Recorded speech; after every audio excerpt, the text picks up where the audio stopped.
আসসালামু আলাইকুম, সবাই কেমন আছেন? আলহামদুলিল্লাহ আমি ভালো আছি। তো আমি আজকে আবার সুন্দর একটা ভিডিও নিয়ে হাজির হয়ে গেলাম। আর আজকে দেখতে পাচ্ছেন আমার বাসার এই সাইডটা কিন্তু একদম খালি খালি, মানে কিছুই নাই। তার মানে বুঝতে পারছেন আজকে কিন্তু আমার বাসায় নতুন কিছু একটা আসতে যাচ্ছে।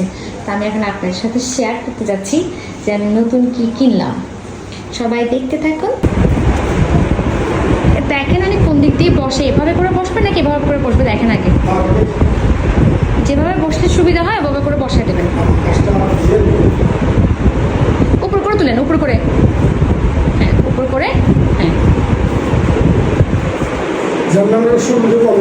হ্যাঁ আগে ছিল এভাবে করে, হ্যাঁ এখন এভাবে করে দেওয়া যায় যেভাবে আপনি রাখছেন।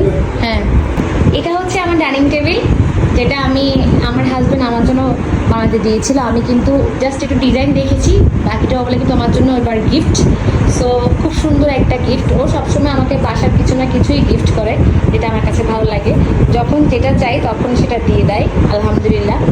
বলেছিলাম মানে ডাইনিং টেবিলটা চেঞ্জ করবো, আর ভালো লাগতেছে না, নতুন ডাইনিং টেবিল নিব। তাই বলে গেছে ঠিক আছে তোমাকে আমি ডাইনিং টেবিলটা নিয়ে দিচ্ছি। তো ওটা যখন সেট হয়ে যাবে তখন আমি দেখাচ্ছি। এই হচ্ছে আমার নিউ ডাইনিং টেবিল।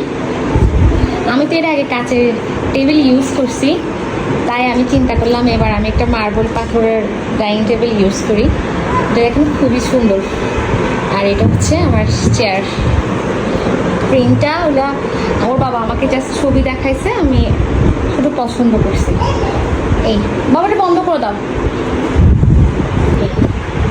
এই হচ্ছে আমার নিউ ডাইনিং টেবিল।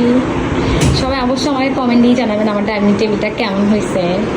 বাসায় এত জিনিসপত্র, আমার মানে এত জিনিস, আমার জিনিসের অভাব নাই। আর সাথে আমি একটা জিনিস নিচ্ছি, সাথে হচ্ছে এই শু র্যাকটা নিয়েছি, যেহেতু আমার শু র্যাক ছিল না।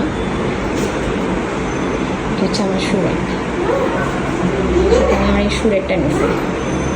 সবাই অবশ্যই কমেন্ট দিয়ে জানাবেন আমার নিউ ডাইনিং টেবিলটা কেমন হয়েছে। আমার তো খুব পছন্দ হয়েছে, আশা করি আপনাদেরও সবার অনেক পছন্দ হবে। আল্লাহ হাফেজ, সবাই ভালো থাকবেন।